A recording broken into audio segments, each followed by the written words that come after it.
1,098. 1098. So in the Middle Ages. Right? Feel bad for Ava's future. 1988. 78. October, I received a telegram from my sister there telling me that she, her husband, and the 4 children had arrived at the refugee camp in Malaysia.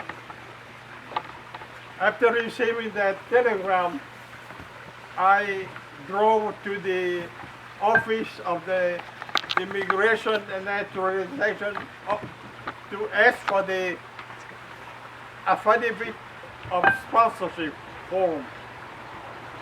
I asked the guy who gave me the form, how long does it take the government to approve that form after I submitted them to you? And he said, well, it will take you about normally a month. On the average, about 3 months. Okay? So I took the form home, back to the office. Next day, I asked my direct supervisor, Mr. William Jones. At that time, I was Director of Management Information Office, MIS. That is to take care of the developing and maintaining the software system for the retail business. Mr. Jones is my direct supervisor, and he's a vice president MIS. I asked him for 2 weeks vacation, 2 weeks leave to go to Malaysia. Next day, he went to Mr. Hudson, the president and owner of that company. It is a private company, not corporation. Mr. Hudson was very well known in the state of Michigan and very influential in the city of Detroit. He knew several officials in the mayor office. He called me in at the office after I told Mr. Jones, my supervisor, and Mr. Jones told Mr. Hudson about my plan to go to Malaysia. Mr. Hudson called me in, asked me the story, and then he called Mr. Joseph Bianco, the vice president of the company in charge of the community relations. And he asked that vice president to call the White House. At that time, Mr. Mondale was the vice president, and he told him to ask the White House what the White House could do to help me when I go to Malaysia to retrieve the family. He also asked Mr. Bianco to call the immigration office to ask for immigration office to help.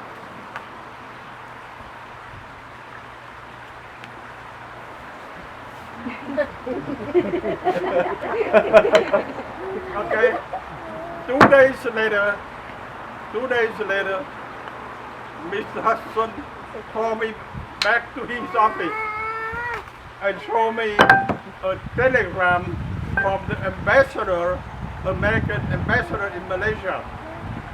He explained to me that he had sent a telegram to the American ambassador asking the ambassador to help me when I come to Malaysia.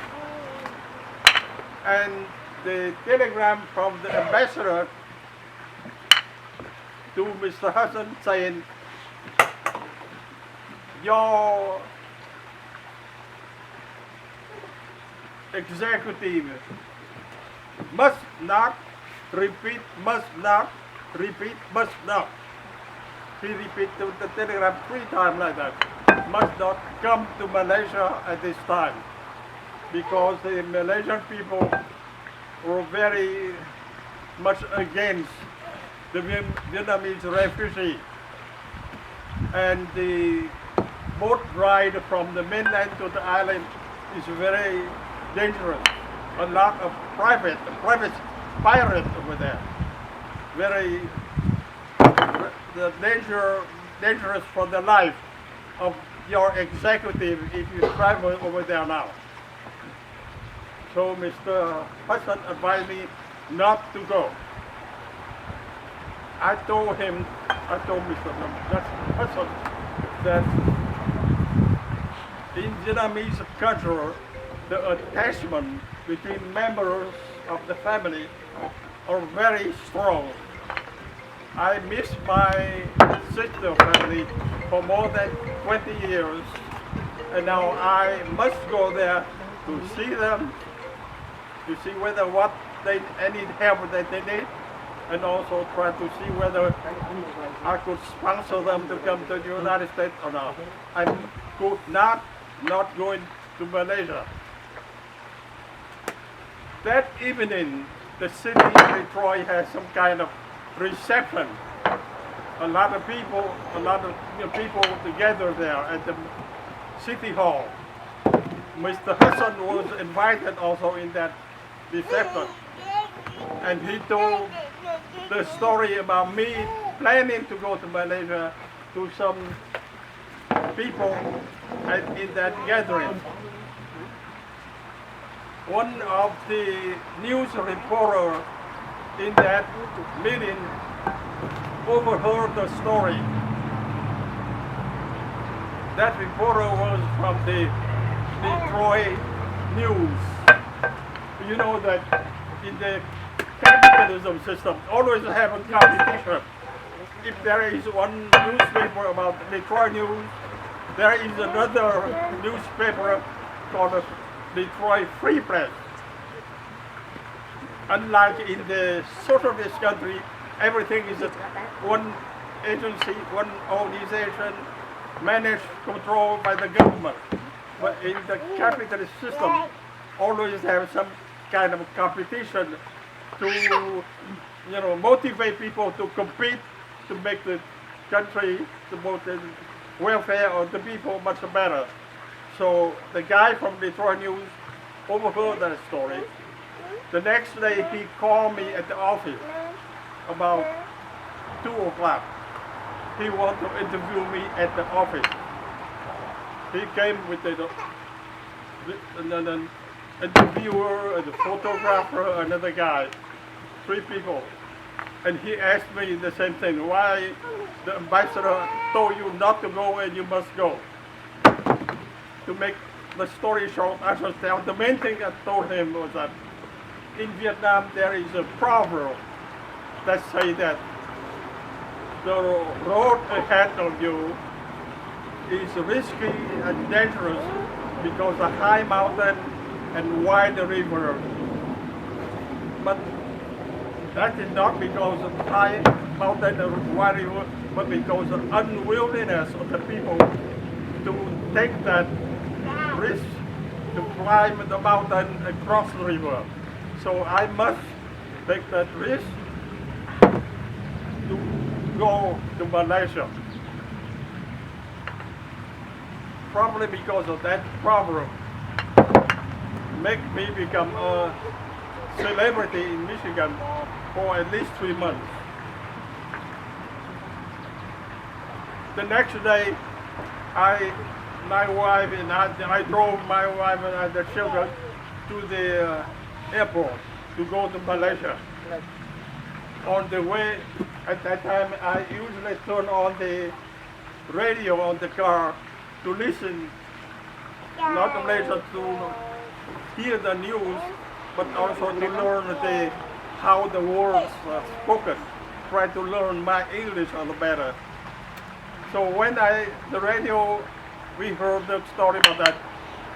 An executive for the Rail Hudson Company did not obey the ambassador order not to come to the United States. but he's still planning to go to the United States because of he repeated the proverb I told him. When I arrived at the terminal, I heard on the public speaking system, they call my name and go to the ticket, ask me to go to the ticket center.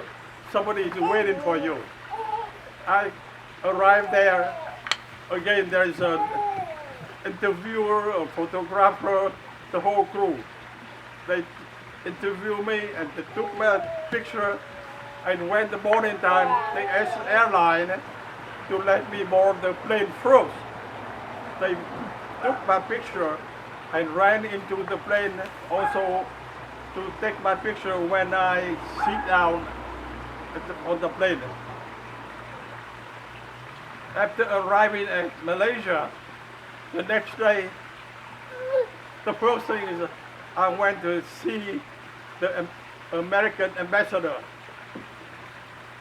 Before I went, I learned practice from my sister here. Try to bribe somebody. My wife bought for me a lead bracelet, gold, 34 gold, and with the name of the ambassador encrypted on that one.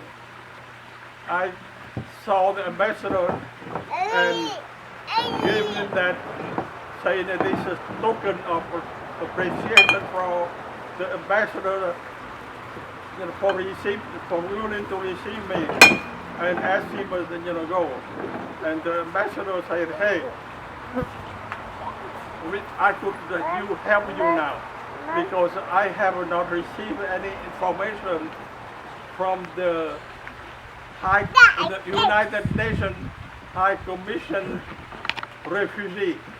I must wait for the paper from that office first. So if you want to do something, go to that High Commission office of the United Nations and ask them."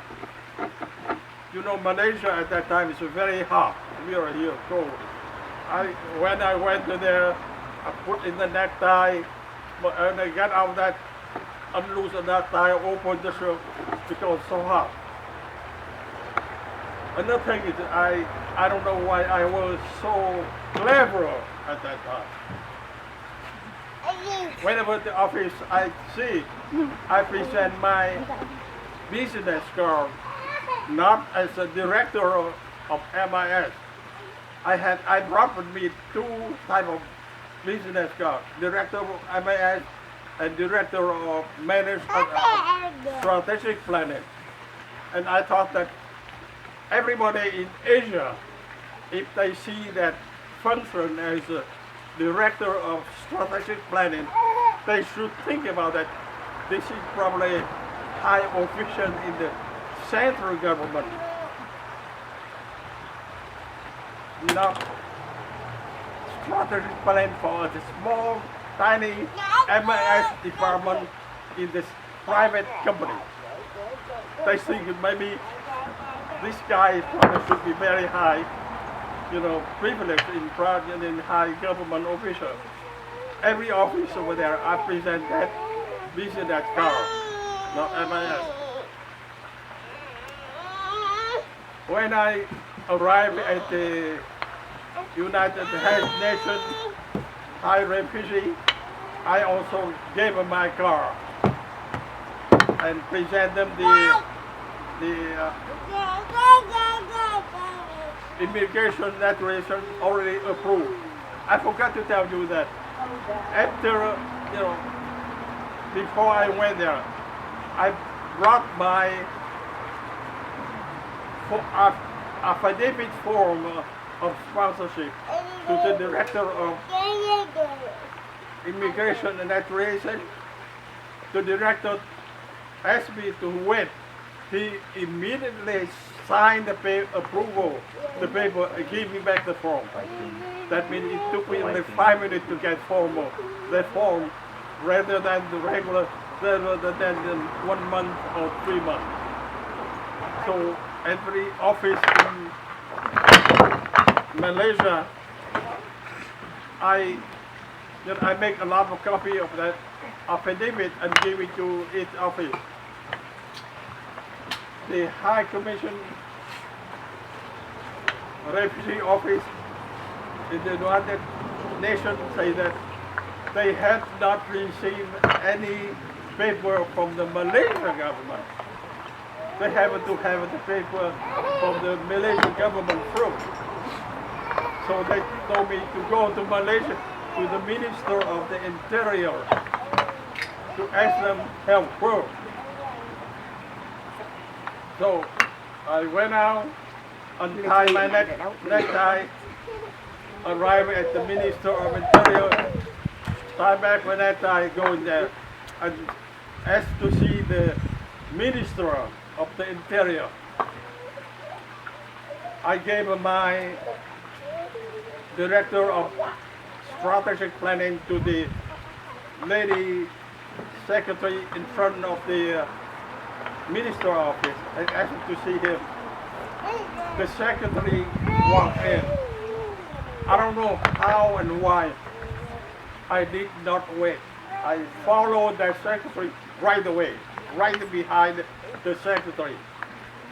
When the secretary gave me my card and told the minister that there is one guy here who wants to see you from the United States, the minister told the secretary, tell him to wait. You make an appointment with you to see when I will be available. Tell him to go back, to go there, and then come back when you have, you give me the appointment to see me. The secretary turned around to get out, but I was already inside his office. So he turned up the head and saw me right there. He couldn't shake me out anymore. So he asked me to sit down. And I told him the story, blah, blah, blah. Finally he said that we need the paper from the province, at the coastal province.